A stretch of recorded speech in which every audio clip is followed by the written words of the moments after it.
All right. How are we doing? Hello, everybody. Welcome back to Cloud Yelling with Upset Tugboat. Uh, let's see. How are we doing? How you doing? What are you doing? Are you there? Is there anybody there? I actually can't see the chat, so I wouldn't know if you're there or not. All right. Anyway, why don't we get started? We have a few interesting stories tonight. Let's get started. Let's get started with the bad news, or the bad-ish news, or bad-ish if you have bought Anthem, and why would you? All right, here we go. Uh, EA will be ending services for Anthem after nearly 7 years. 7 years. Has it really been that long? I never heard of this game or I haven't heard anything about the game in like 7 years. I remember like it had a very rough start. Like I think one of the executives or something started talking about features the game did not have, and so the developers had to crunch it, rush around and crunch it in to get all its stuff in, and it turned out badly because they already did, like with flying. Like the guy said that they had Iron Man's the style of flying in the game, but the developers had no idea. So they had to add that in, but they already like made it so it was always designed without the flying, so they had to add that in later. And then remember there wasn't much. I played the game. I remember there isn't really much to it. Like it felt mostly it was very empty. Like the combat was meh. The exploring wasn't, or that was kind of meh as well. There wasn't really anything like the mechanics. They weren't very deep. It was unfortunate. I didn't buy it. I played it on Xbox One or Game Pass. Anyway, they made this announcement on an update page on the game's official website. We have an important update to share regarding Anthem. After careful consideration, we will be sunsetting Anthem on January 12th, 2026. So just a few days. Is that like less than a week now? Or no, just over a week from now time of recording. Where was I? This means that the game will still be playable online for the next 180 plus days. As of today, you can no longer purchase in-game premium currency, but you can still use your remaining balance until the service goes offline. You can still play it for 180 days? Game will still be playable online, but they're shutting it or sunsetting. So I guess they're in the process of shutting it down. Yes. Then they went on to confirm that Anthem would be removed from EA Play on August 15th, 2025. Oh, so that's already passed. And that this decision did not lead to any layoffs at BioWare. Unfortunately, there have been layoffs at the studio for different reasons. Namely, EA announced layoffs this January after the release of Dragon Age: The Veilguard. Well, they should be ashamed of themselves for making that. Like the people in charge, they should be laying those people off. Like the people who made the decisions to mess with the game like that. That's who they should be laying off, not the programmers. But Anthem is genuinely fascinating story. The game launched in February 2019 and did sell over 5 million units overall. However, it didn't reach expectations relative to budget and other factors, and so the game became mostly abandoned.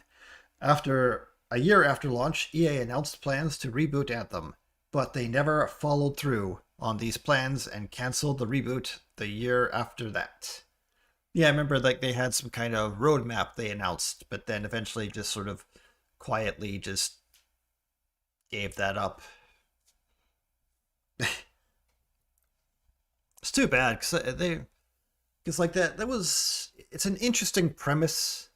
I think they could have made something out of that if maybe I don't know they had better leadership or something. It's like all that money, like where did all that money go? 'Cause they didn't really the game wasn't really that robust, so I don't know. Like it's and again it's too bad because they could have made something of it if they like I don't know got like creatives to put creative people at the helm and just you know I don't know, but it's AAA. Like the AAA companies are just they're not very good at making video games.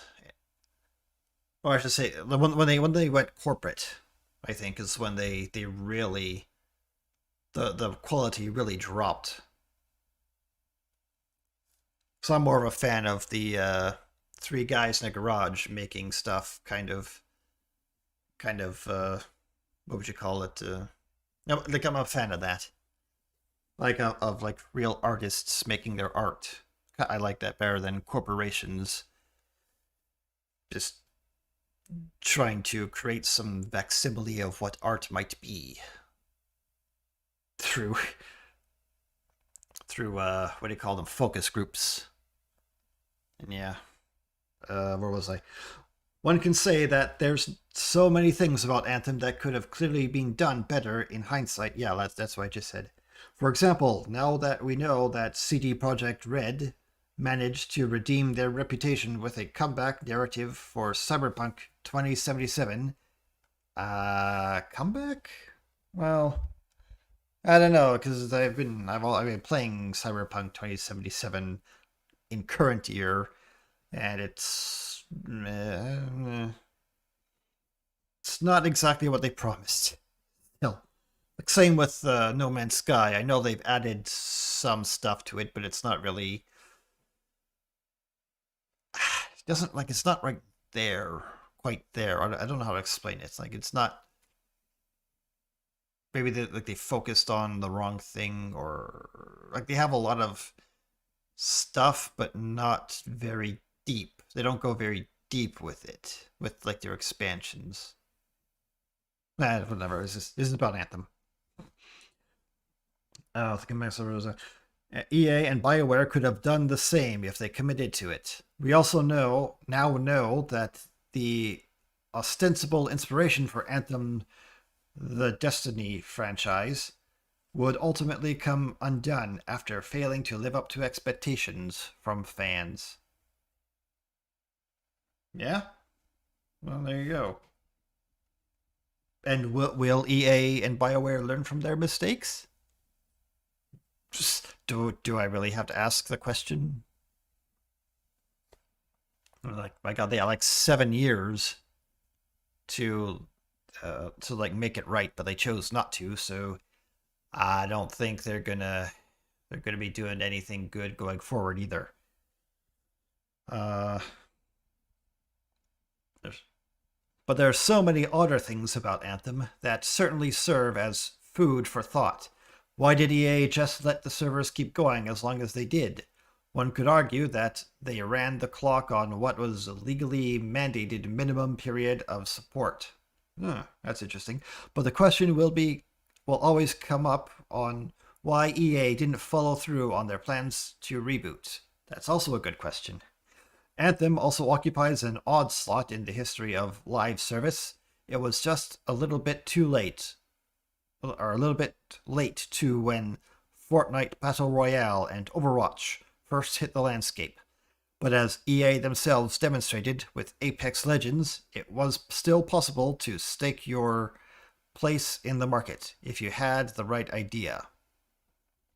The strangest thing of all is that Concord was in development this whole time that Anthem released, and sat unused, most unplayed, as BioWare fans were ultimately uninterested. In principle, Anthem would be the ideal subject of the Stop Killing Games movement, but it doesn't help that it isn't a particularly popular game. Having said that, if Anthem players want for a way to keep playing the single-player campaign after its pending delisting, they need to lend their support to the movement. Yeah, that's a good point. Like even though it wasn't that popular, like still it was sold. Like money changed hands for a product, so they shouldn't just be tearing that product away. Because like Anthem is like an online only game. Like they don't have a single player option in the game. So once the servers go down, the game is no longer playable. So now like what do you do? After you like bought all that stuff, because like all of that the microtransactions and the DLCs and all that stuff, if you bought all that stuff, I guess you're screwed.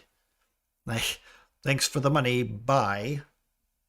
So yeah, stop killing games. And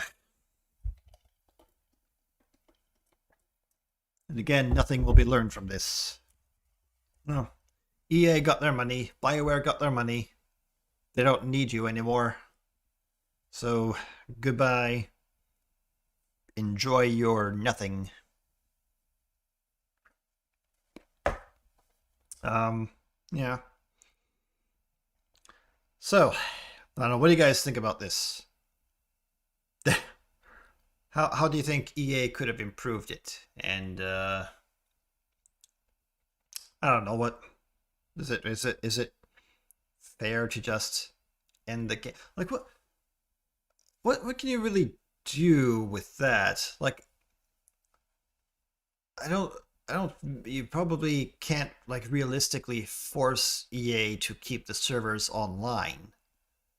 So like I guess maybe they just I don't know just like add or just like make I guess they don't really need a server, do they?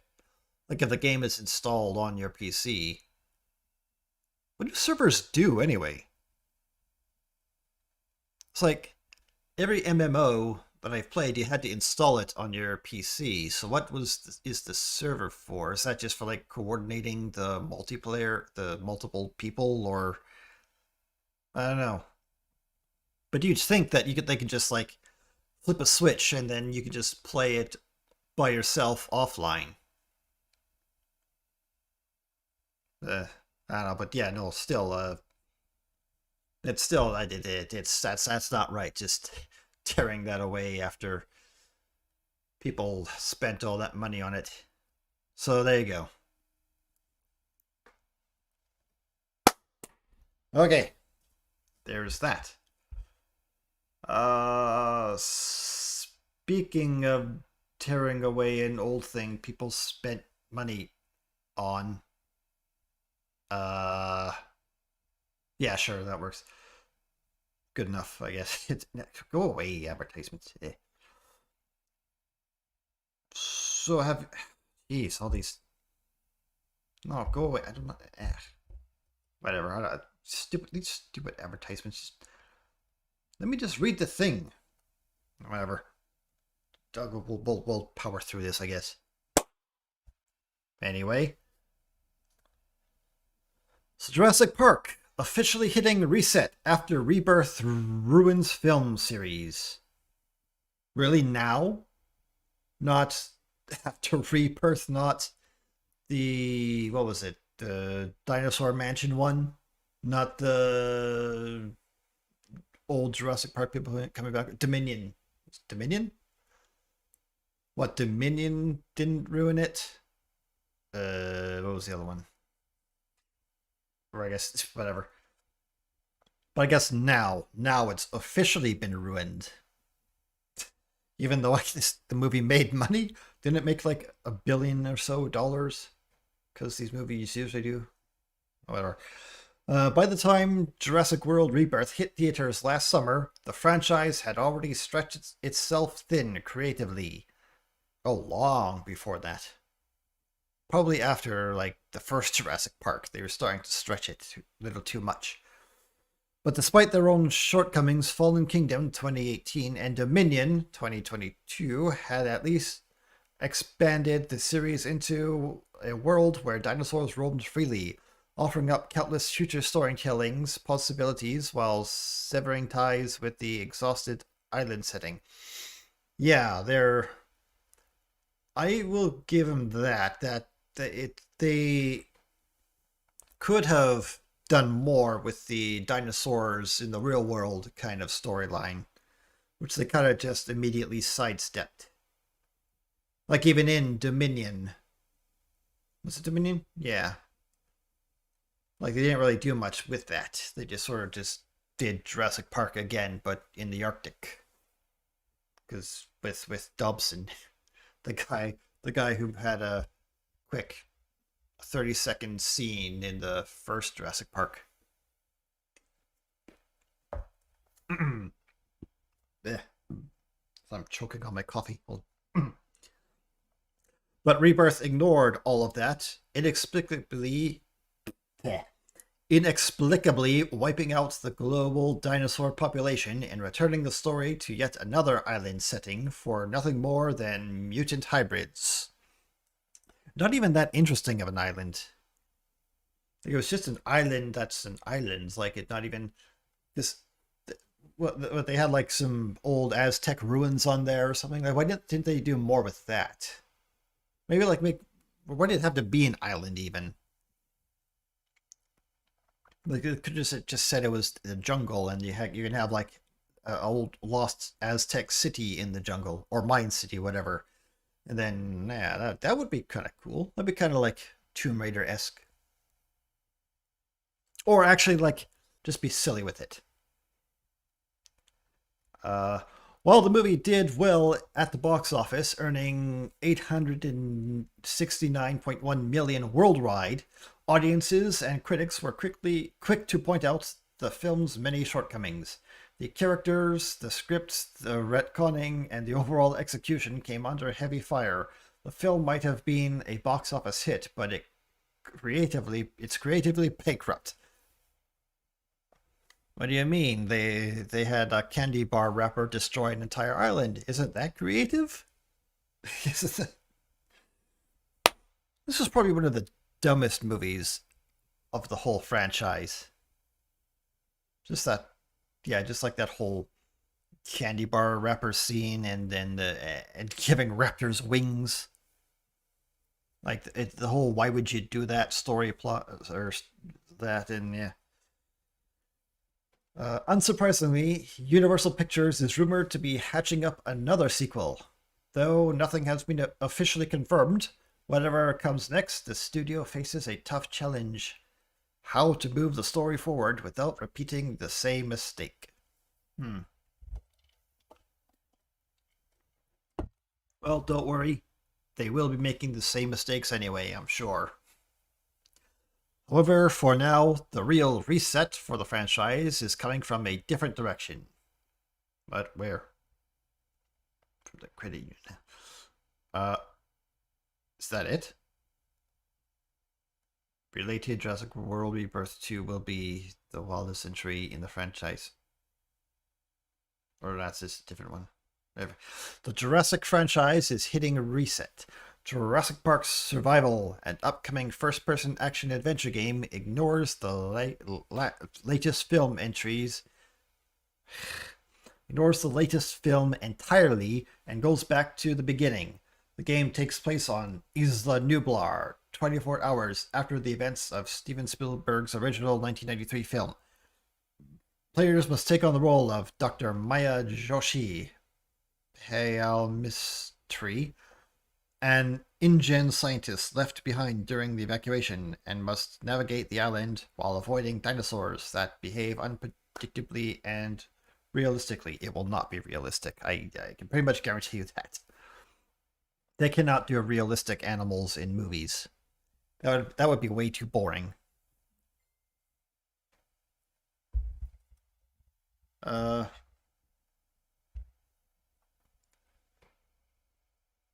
Or I guess not too, or not as like actiony for your stuff. Animals do not just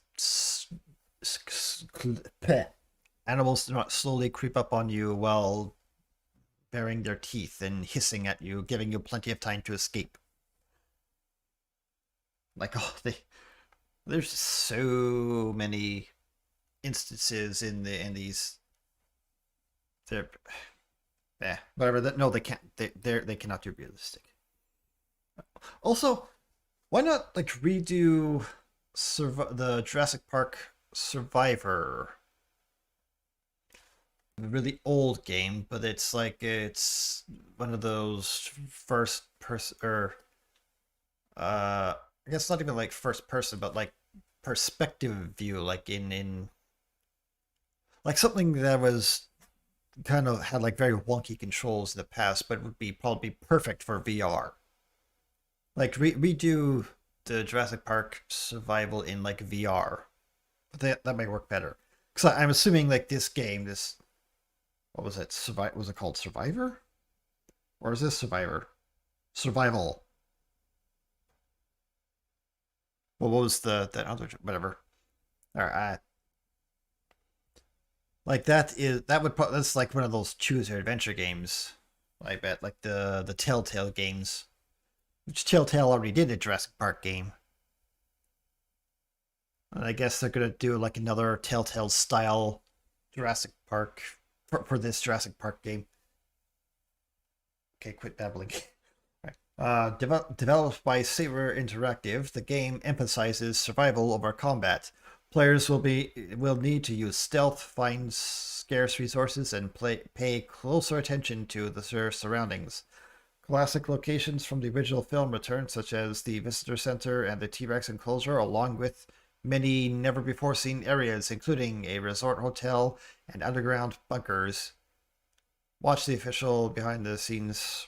So this is a commercial for the game. Is that it, or is this a commercial hidden inside of an article? I guess. So, yeah. While a sequel to Rebirth is inevitable given the last film's commercial success, fans will at least have the option to go back to where it all began with Jurassic Park Survivor. Are we just talking about the game now? Why does Survivor allow? I don't particularly care about the game because it doesn't look very good. Survival out. There's no release date for the game, but it will release on PlayStation 5, Xbox Series. Return time is 65 million years in the making. It is also for the game. Survival. Hammond's vision. Okay, there. Okay, there you go. Yeah, what did you think? Rebirth was not very good. And I don't think I have no faith that whatever they make next will be any better. So there you go. Look forward to more Jurassic World shenanigans coming whenever. Then I'll tell you what would tell me what you guys would do with the Jurassic World story. Like if the dinosaurs were still in the world, if we can like ignore the if we can ignore Rebirth, what kind of story would you have? You would tell with the whole dinosaurs in the real world kind of thing. Comment below. All right. Okay.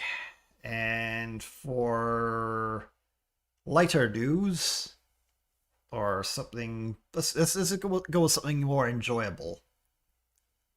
Something that, well, I find more enjoyable.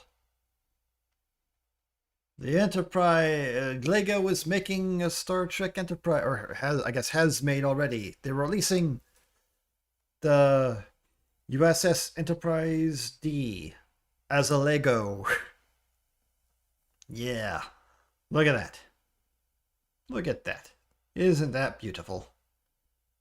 Oh, $489? Wait, how many pieces is it? That's a nice box. And yeah, that looks good. How many pieces? It should say how many pieces. That's points. Oh, 3,600 pieces. Okay. That'll keep you occupied for a while. But I know that price tag, that's a little much. Yeah. Well, what do you get for that? To get get a whole cast. Oh. Get who's this? Who do we got?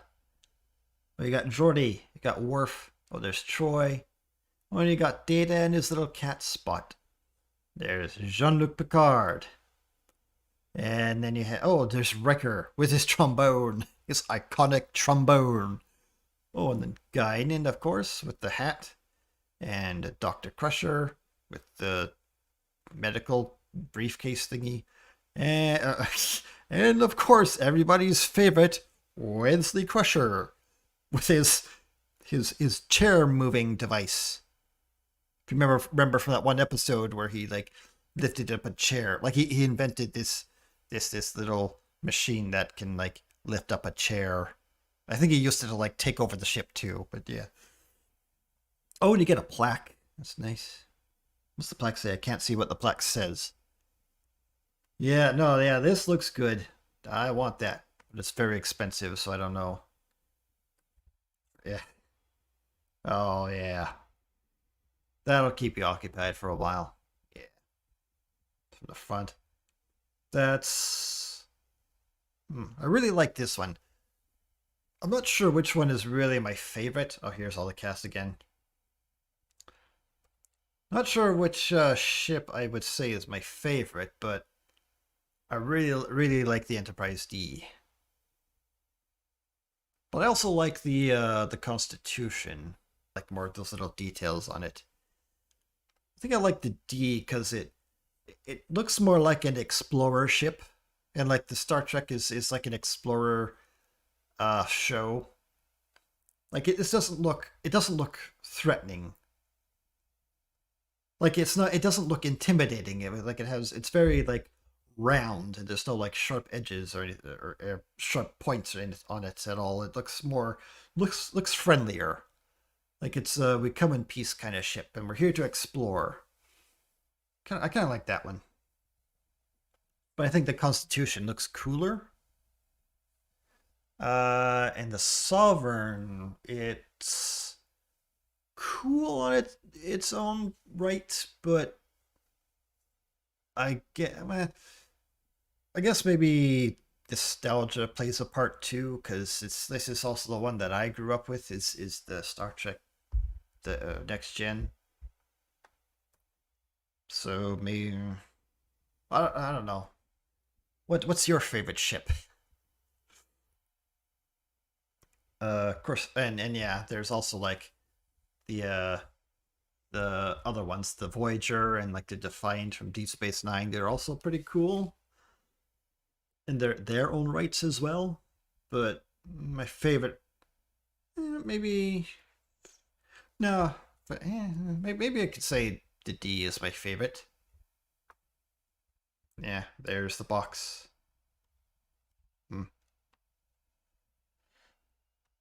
So that looks good. I would really like that. And look, it's looks pretty big, like decently sized as well. Like you need both hands to carry it. Yeah. For that price, that's quite a bit. If I had the money, I would buy it. Yeah. Oh, but careful, it's a choking hazard. So be careful when you put it together. It might like jump off the table and start choking you. It's the hazard. Only have to be like plus 18 to play with it. Remember when Legos were for kids? I don't. Well, I guess I do. I am that old. I am old enough, aren't I? Yeah, I did have Legos when I was a kid, didn't I? Yeah. Although I didn't really play with them much because, I don't know, I didn't really... Maybe I just didn't really have the imagination for it or something. I didn't really build, like, impressive things with it. Or whatever. Lego iconic iconic Star Trek USS Enterprise TM is here. Did you miss our live stream? Replay the nah, I don't need the live stream. It's fine. For Black Friday, I think maybe I missed Black Friday. Space Battle Frontier. Oh, and here's the. Oh, there it is. Wait, is this copyright? Hope this is not copyright. Might have to edit it out if it is copyright. Can you copyright something like this? But yeah, there she is. Oh look, I went into warp. Ah, nice. Yeah, I like that. It looks nice. Ready for adventure? You bet. Join Captain Jean-Luc Picard and his crew aboard the legendary USS Enterprise NCC-1D trademark in the first ever Lego Star Trek TM set. A detailed replica of the legendary starship with a detachable command saucer. Oh, well, yeah, it's Lego. Everything is detachable.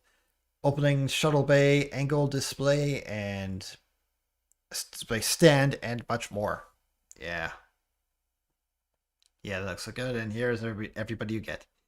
Oh, there's Picard with his Earl Grey tea, hot. Oh, they'll have accessories, huh? Oh, there's what? Oh, and then they got like a headpiece for the thing. Nice. What is that? What's this thing is holding? That's not a phaser. It doesn't look like a phaser. That. What things has Worf held in the series that this could be? I don't know. And there's old Riker with his trombone. And oh, there's Troy with a data pad. When did she ever take notes in the series? And then there's the Doctor with her medical tricorder, but she's holding it backwards. What are you doing, Doctor? Oh, and Geordi. Oh, and they got the visor on the face. That's nice, because of course. Oh, so it's painted on. So it's not an accessory. It's actually painted onto it. Or an accessory, a piece. And oh, he's got his toolkit there. Nice. There's Guinan with her big hat. And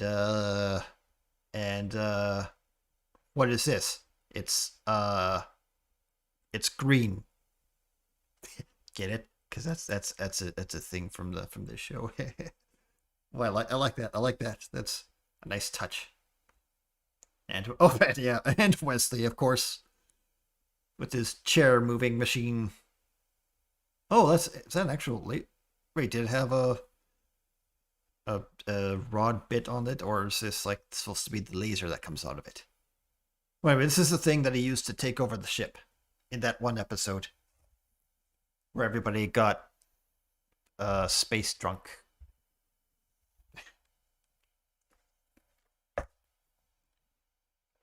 Yep. And there it is again. An out of this world display piece for Star Trek fans. The authenticality detailed build comes with an angled display stand that makes it perfect for showcasing your fandom, along with a cast of minifigures for endless storytelling possibilities. Like what? It's like for display. What story are you gonna tell with a display piece? Like you just look at it. Maybe if people with imagination can like, wait, no, it's for like 18 plus. Like kids can't really play with it because it's yeah. So they can't really like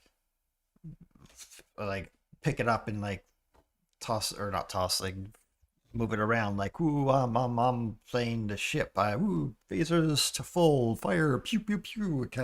Like I guess kids can't really do that because they'll probably break it. Or maybe it requires adult supervision or something. I don't know. How the Lego design team made it so. Okay. Let's learn more. How did they make it so? Because that's also from the show. Bold to go where no one has gone before. I'm pretty sure they've done Star Trek things before, haven't they? Actually, come to think of it, I don't think Lego has done any Star Trek stuff. Or at least I can't think of any. So I've looked for some before, but I never found it, so... Is this a new thing? Are they going to do more? I would like it if they did more. Maybe if they did like Deep Space Nine, that'd be cool. Yeah, with like the Defiant and all that. Yeah. Oh yeah, like it'd have like the ops piece can like open up and there's like the ops area there and you can like put all their little minifigures in their spots and like that and that. Oh, okay, I want that now. Do that, Lego. Make a Deep Space Nine. Where boldly go where no one has gone before with the Lego trademark icons Star Trek USS Enterprise D. 1966, the world got its first glimpse of a ship that would go on to become an icon. The Starship Enterprise has undergone many variations, but perhaps the most beloved is the USS Star. Okay, you're enough of the history lesson. How did you make it so? Let's get on to that. Now, after exploring these deepest realms of the galaxy, it's one of the most recognizable ships in the scientific fiction. It deserves extraordinary, or should be extraordinary. I can't order this. How did the Lego design team make it so? And he's wearing a Star Trek. Oh no, he's got like the off-brand Star Trek shirt, or not off-brand, the knockoff or the counterfeit knockoff Star Trek thing. First, let's meet the model. The Lego icon Star Trek is a large-scale 3,600-piece set of Starfleet's legendary flagship. It includes a detachable. Come on. Hans talked us through the design process.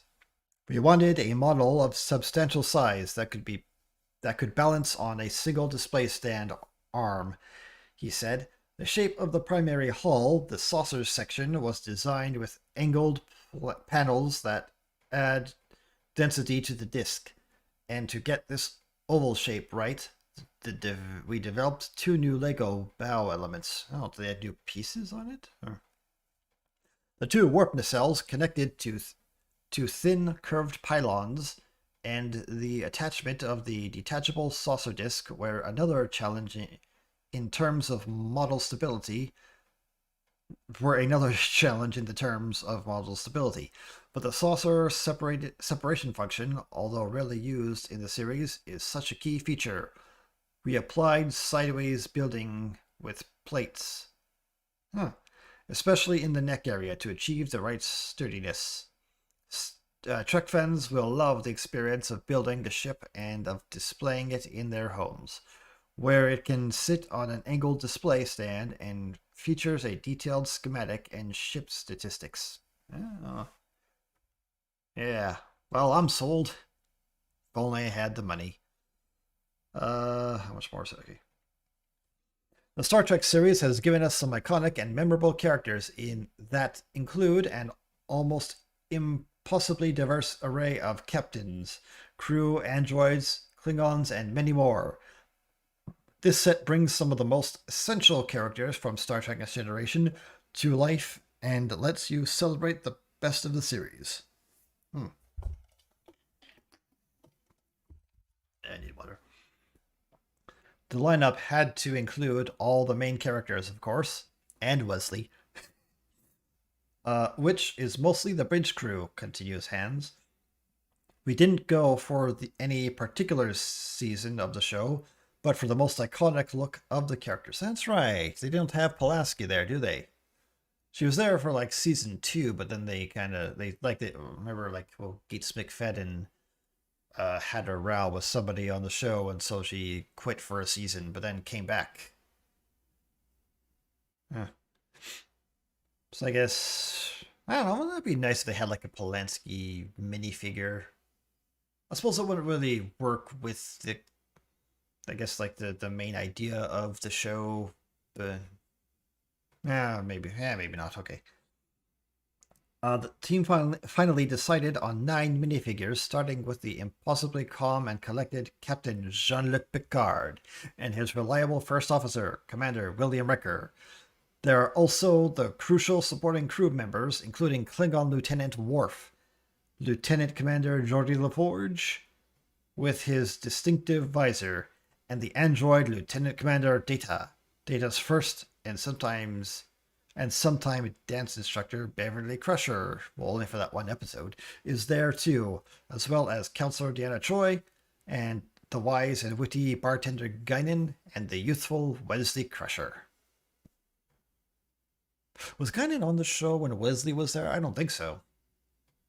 When did was Guinan season 3 or 4? When was that Borg episode? I think maybe that was season 3? Or was that season 2? No, wait. I think Wesley was still there. Wait, when did Wesley leave? There's a whole heap of accessories to go with each of the characters. Looks like there was just one each, including a teacup for the captain and a trombone with a stand for Commander Riker. Then there's a phaser, tricorder, and so that was a phaser he was holding. It didn't look like a phaser. Tricorder, engineering case, pad, bottle, portable tractor beam, generator, and a cat to keep Data company. Oh, yeah, the generator, yeah. The thing he took over the ship with. The first season was really weird. Live long and build. You know, get it? Because it's like live long and prosper, but instead of prosper, they say build because it's Lego. Star Trek has remained continually popular since its launch decades ago, and it continues to attract new fans with each iteration. Well, maybe not so much with the new iteration, with like the new Kurtzman Trek, which is no. Let's not even mention him. We're sailing down the nostalgia river right now, so don't mention the unwanted ones. The first Star Trek experience was watching the original series on our black and white TV, says Hans. I was just a little kid, but even so, I sensed that the show was special in many ways. The premise of the show is timeless. Humanity's voyage to the stars, he continues, to travel into the unknown to discover of underlying moral beliefs, which they threw out the window for the Kurtzman Trek. Okay, no, stop. I'm sorry. I shouldn't have done that. I'm sorry. Star Trek shows us a positive version of the future, unlike Kurtzman. No, stop it. Where every problem can be solved by teamwork, diplomacy, science, and reason. Including it would seem designing an epic new Lego Star Trek set. Yeah. Oh, I miss Star Trek. I was saying that's it. All right. Yeah. Well, that looks good. I want that now. So what do you guys think? What's your favorite ship, guys? What's are you gonna buy this? Do you like Legos? Comment below. Yeah. Yeah, this looks good. I want that now. Well, no, I've always wanted it now, so I just need to get the money for it. All right. Very good.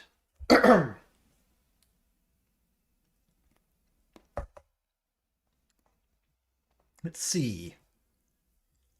Well, that was nice. Oh. Speaking of Lego, I have another Lego thing here. Ah, go away, advertisement.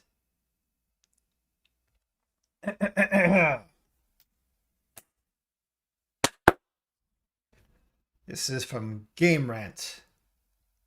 Lego kicks off its biggest partnership ever, and my wallet isn't ready. Well, whose is nowadays, huh? By Anthony Taormina. Yeah. Every year, Lego releases a ton of sets themed after popular IP it has partnered with. There I am adding the imaginary periods again. Every year, LEGO releases a ton of sets themed after popular IP it has partnered with. from Harry Potter to Marvel to DC. But this year is different. In 2026, LEGO is set to kick off its biggest partnership yet. For gamers, LEGO's latest partnership has been a long time coming, and the brick building company is not going to skimp on the first outing either.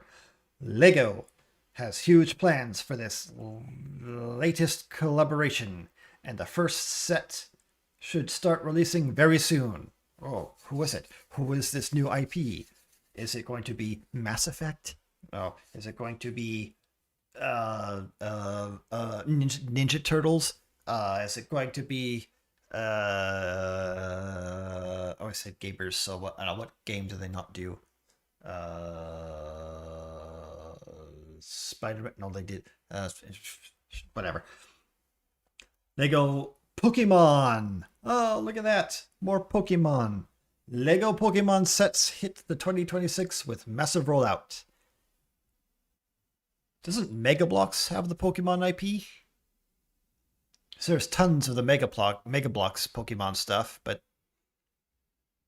I don't know, I guess Lego is like a more well-known brand. I guess that makes sense. Does that mean they ended their partnership with Mega Bloks, or are they allowed to have like 2 partnerships at a time? Would the corporations allow that? 2026 marks the kickoff for LEGO's big partnership with Pokemon, which is excuse me, which is easily one of the biggest collaborations for the company. While LEGO has featured Nintendo IP like Mario and The Legend of Zelda in its sets, oh yeah, they have like those bigger for like babies, the big blocks that babies play with. That's what they had for the Mario. They never had like the regular size blocks with the Mario and Zelda. I kind of wanted that, but I couldn't find like anything. Like they had like, I know they had like the Mario, but I didn't like those huge bulky blocks. They should have, I don't know, they should have like made like a Mario set with like the regular kind of blocks. But anyway, since Pokemon is arguably the hottest commodity within the Switch 2 manufacturer's stable, well, it's the hottest commodity, period. Like, isn't it like the #1 franchise of all time? Or best-selling franchise of all time? Whatever. And for LEGO, this is likely to become one of its biggest partnerships ever. Pokemon has been a massive revenue-generating machine for anything and everything, whether it is trading card game, plushies, mobile experiences, and more. It feels like every Pokemon partnership is a slam dunk, and I expect LEGO won't be any different. Yeah, like I said, there was all these Mega Blokses of Pokemon. I don't think they could just like redo that. So I got like the Poke Center from the Mega Bloks. I really like that one. Are they gonna make anything? Can they make the same things with Lego that they did with Mega Bloks, I wonder? Or is there like a copyright issue there, or whatever, or whatever you call it? I don't know what you would call it,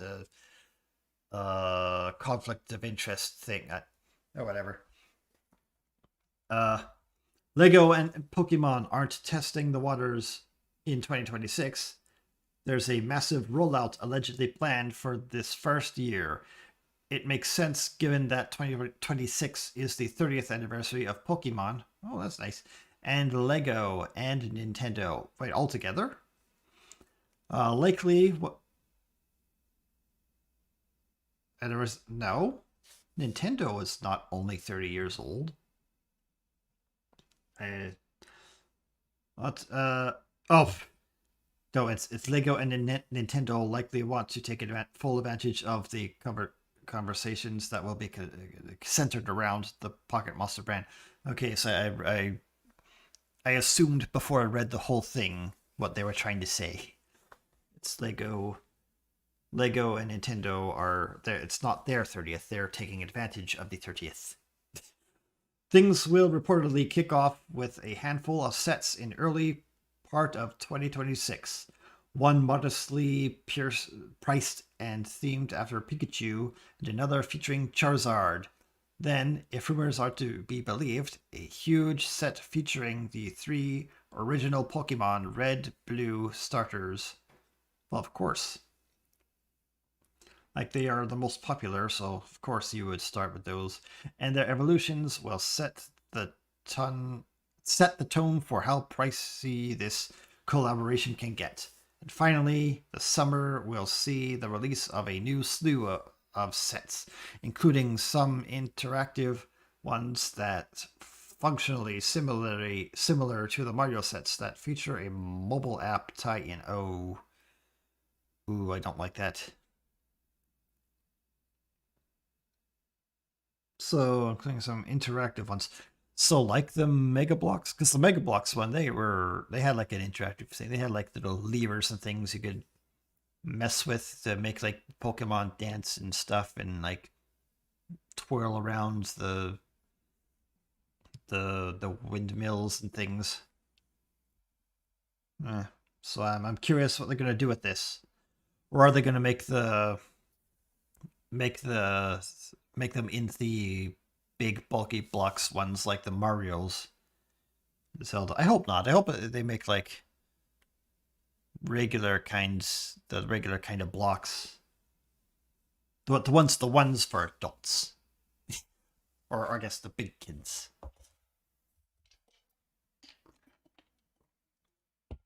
Not the baby ones. Even though the babies are the ones who Pokemon is for. I don't know. What to expect from LEGO and Pokemon's collaboration in 2026? While I'm not the biggest fan of the interactive Mario experience, these sets themselves are still pretty fantastic, and I'm curious to see how LEGO iterates on that concept with Pokemon. More than that, though, I have been exceedingly impressed with the detailed and variety in the LEGO sets as of late. From the LEGO Game Boy set that packs a ton of clever touches that you don't even see, to the Stranger Things Creel house that pulls apart in a really fun piece of interactivity. LEGO Pokemon has a ton of possibilities, and I can't wait to see what the sets bring to the table. Yeah. Alright, I guess I can agree with that. Then is that it? While this partnership is huge for LEGO fans, it's not not the only thing that Pokemon fans have to look forward to this year. As mentioned, this is the 30th anniversary of Pokemon, and there are plenty of events and reveals planned for the next 12 months. Ooh, are they going to get a new game?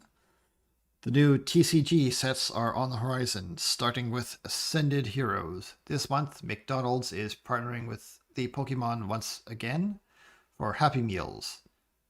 Adidas has a Mewtwo-themed sneaker in the works, and of course, Pokemon Gen 10 is expected to be revealed this year and could release before the end of 2026. Ooh. Too bad the Switch 2 sucks. So I can't play it. Unless they, like, make it for the Switch 1 as well. Like they did for Pokemon as... But, I don't know. Well, we'll see. What do you think? What do you think about this? Are you excited for the Pokemon Lego? What do you think they're gonna make? What do you think they're gonna do with this? What do you think wherever they're gonna get? What do you think? Comment below. Okay. Okay. And next. Oh, we're not done with Star Trek yet. Well, kind of. We'll see. Next up. All these ads. I need an ad blocker.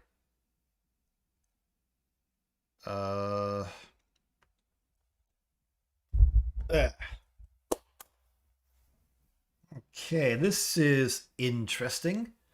From trekmovie.com. Star Trek vets Brent Spiner and Jonathan Frakes announce new podcast series. Watch launch trailer updated. I don't know. I don't know if I can. It might be copyright. I'm scared of copyright, so I don't want. I don't want to watch anything. By TrekMovie.com staff. Well done, TrekMovie.com staff, in your article. Congratulations. Star Trek Next Generation and Picard co-stars Brent Spiner and Jonathan Frakes are returning for a new project this time in the podcast frontier. Today, the actors who portrayed Data and Wrecker have announced the launch of Dropping Names with Brent and Johnny, a new podcast series they say isn't about Star Trek, although they admit it will come up. I mean, I would expect it to. Because, like, that's probably the biggest parts of their career was Star Trek, so, I mean, you would expect it would come up from time to time. My hope is going to be it's like what would you call it? Like an inside view on the production process. That might be interesting. Dropping names and other things. According to the brand new official website for Dropping Names, the premise of the new podcast is every legend stars with a spark. A poster on a wall, a handshake after a show, a single sentence from someone you admire.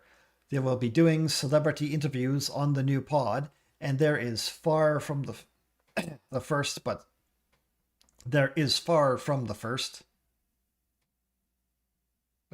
And theirs is far from the first. But Spiner and Frakes promise they are not going to focus on the celebrity culture of awards, box office, and red carpet drama. Instead, they want to see inside the world of when celebrities were fans themselves. Okay, that's interesting. Telling personal stories of their own career-changing encounters and goosebumps stories. They're hyped for the new podcast. It's funny, it's nostalgic, it's human. In the launch video, they make it clear this is not a Star Trek podcast, but confess they've surrendered to fate, that Star Trek will come up. Watch it. Well, I'm not going to watch it because of copyright, or I'm afraid of copyright. It might not be copyrighted, but I'm too afraid. I can't deal with that. Yeah, because like, you know, a whole bunch of old former Star Trek cast members have created their own podcasts about Star Trek. Like there was the Shuttle podcast with the two guys from Enterprise, who are Connor Trinier and the English guy. And they just talk about, like, they go like through the whole series, like episode by episode, and talk about it. It's actually pretty interesting because they have like guests or like people who are also on there, and they talk about like their, like, how they got their part and what and all that stuff and the process behind it, and like things from behind the scenes from filming the show. It's actually pretty interesting. And I know like a whole bunch of other and also like the Deep Space Nine and Voyager, the people from that show, they've been doing their own podcasts, doing like an episode by episode recap or discussion recap thing too. And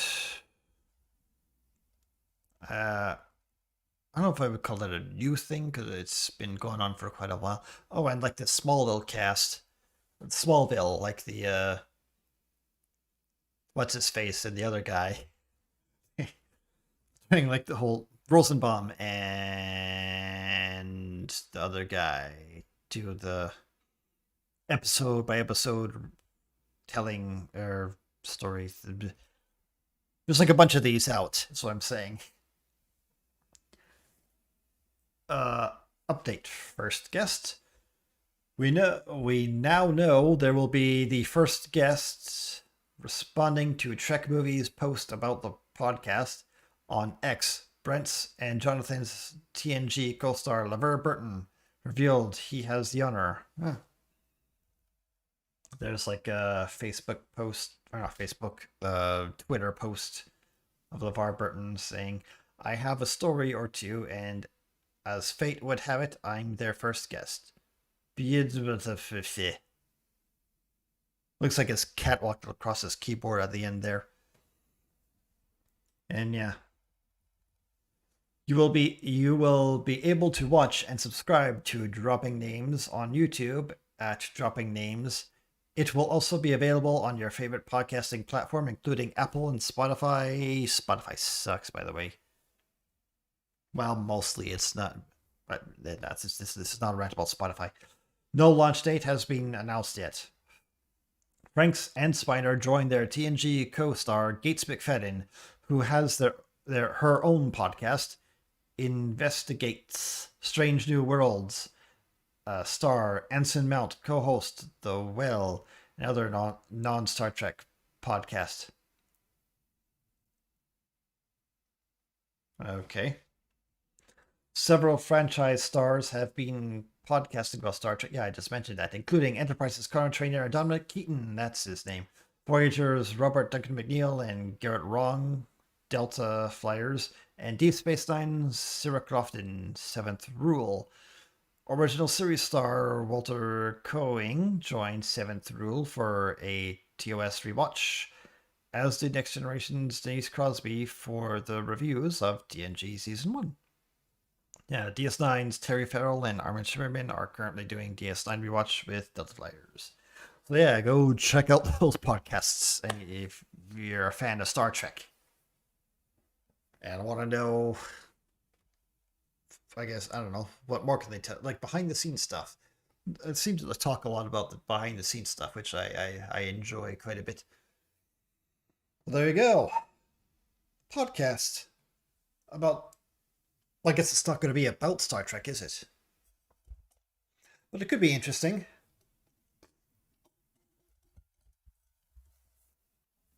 Like, maybe if they have a guest with stories about how they got into acting and, or not acting, into their roles and whatever. They're being fans of old stuff. All right. So, are you excited? Are you gonna give it a listen? What do you think? That's pretty quick.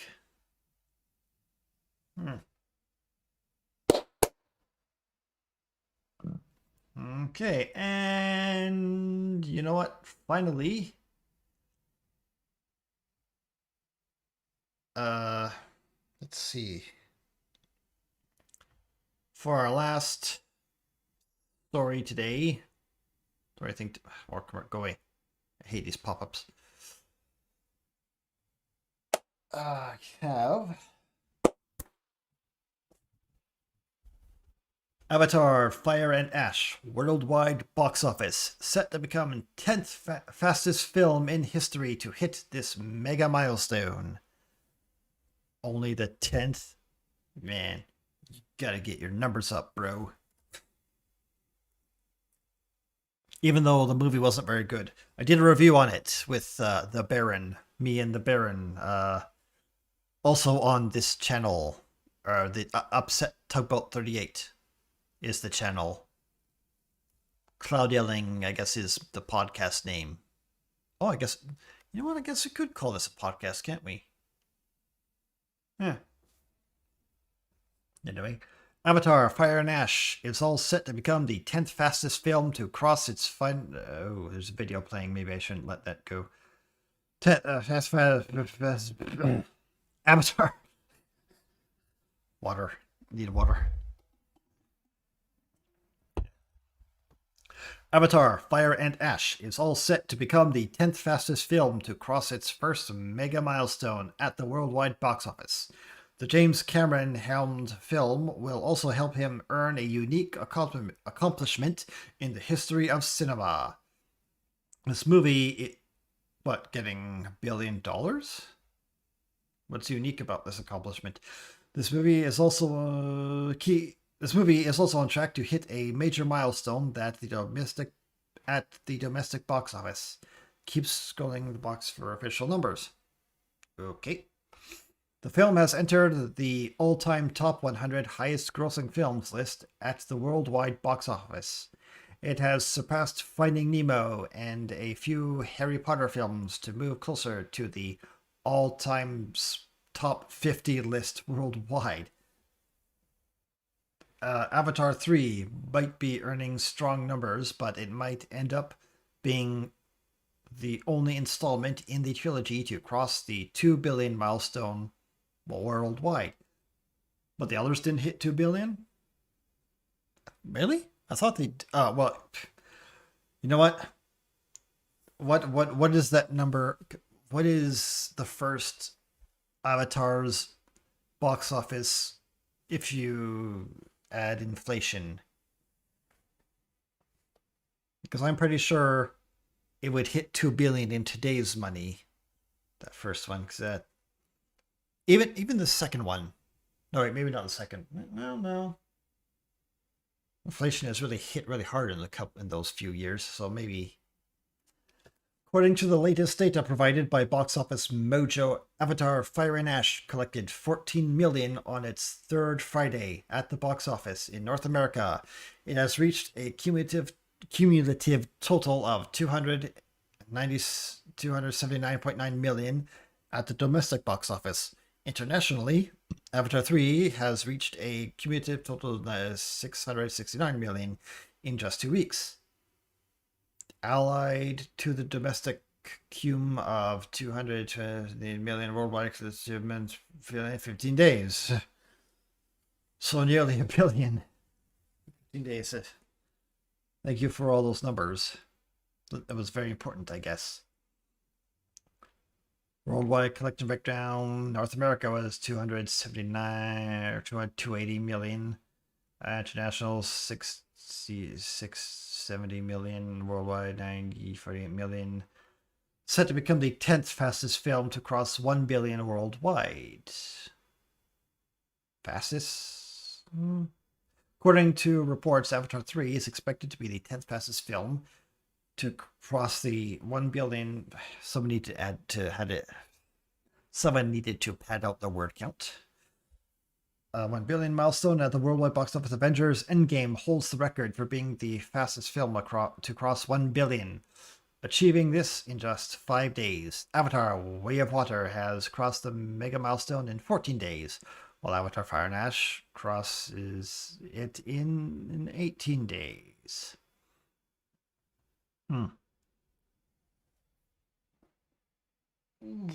Although the movie wasn't that good.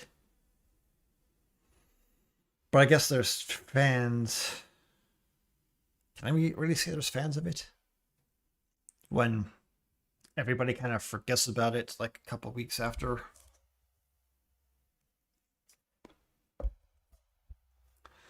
Okay, what's the top 10 fastest films to cross a billion? Fastest Avengers, 5 days. Infinity War in 11 days, that makes sense.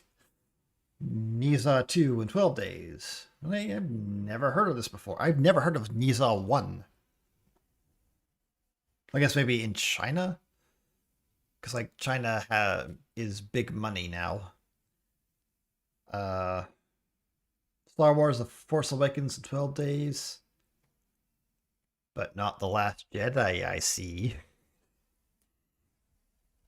So, I mean, that would make sense, because The Force Awakens was after the prequels, everybody didn't like them, and then right after Disney bought Star Wars, and like the hate for the prequels was still in people's minds, so they were really excited to see what Disney was going to do with the franchise, and then it all went horribly, horribly wrong. Force Awakens, Spider-Man No Way Home, Jurassic World. I guess that makes sense too, because Jurassic Park was so beloved. And I guess everybody wanted to see what they were going to do with Jurassic World, which again, went horribly, horribly wrong. Way of Water, 14 Days. Zootopia 2, 17 Days. Furious 7. Avatar, Fire and Ash. Okay. Also, after Avatar, Fire and Ash crosses 1 billion, James Cameron will become the only filmmaker to cross the billion milestone 4 times. Really? Avatar 3 was released in December 19th. That was it. I guess that's it. Okay, that's interesting. Like James Cameron made 1 billion 4 times. To say in a row or just 4 times? Yeah, just 4 times. What were the other ones? Like, I'm assuming like it's like the 3 avatars. What's the 4th one? Would it be Terminator? Or what about that Alien, the newest Alien movie? Did that make 1 billion? I don't know. Well, whatever, there you go. Looks like the Avatar Fire and Ash is doing pretty well for itself, even though it sucks. So I mean, I guess there's going to be a 4th. And it's going to be exactly the same as the last one, I will assume. Yeah, there you go. Avatar made money. Big shock, I know. What do you think? What do you... I don't know, what can I ask you? Do you think it deserves 1 billion? What did you think of the movie?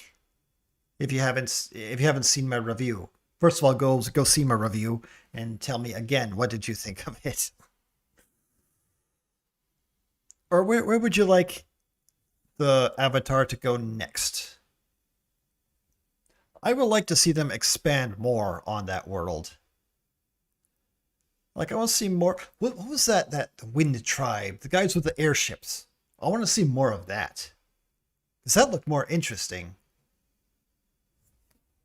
It looked way more interesting than like the water people because they had because it was like those were people who were like using technology, like maybe the first real instance of people like using technology and advancing their knowledge on stuff with those big airships.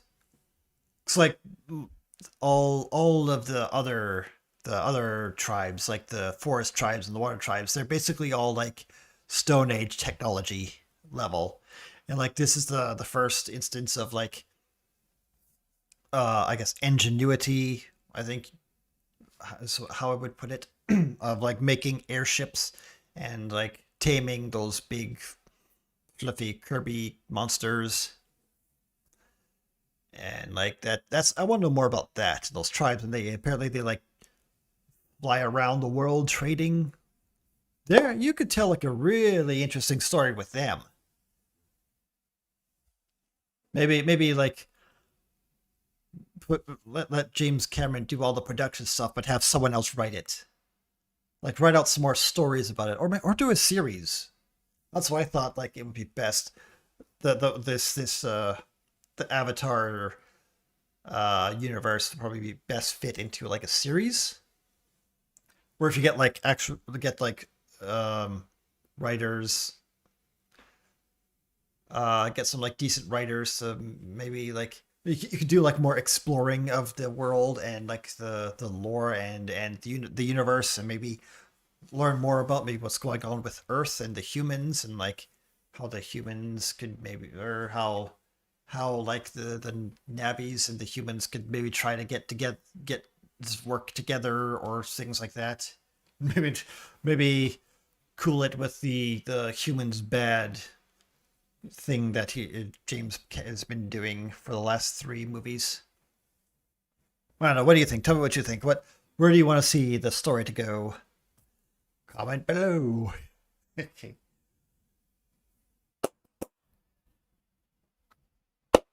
And that does it for tonight. So yes, Thank you very much for joining me again. What we're gonna do next week, I don't know. We'll see what happens in the world of entertainment next week. Oh, I guess the new Star Trek is coming out. What, in just next week or 2 weeks? Well, soonish. The new series, the Star Trek Starfleet. More of the Kurtzman garbage stuff he's been plopping out lately, or not lately, like since the beginning. I guess I'll have to review that.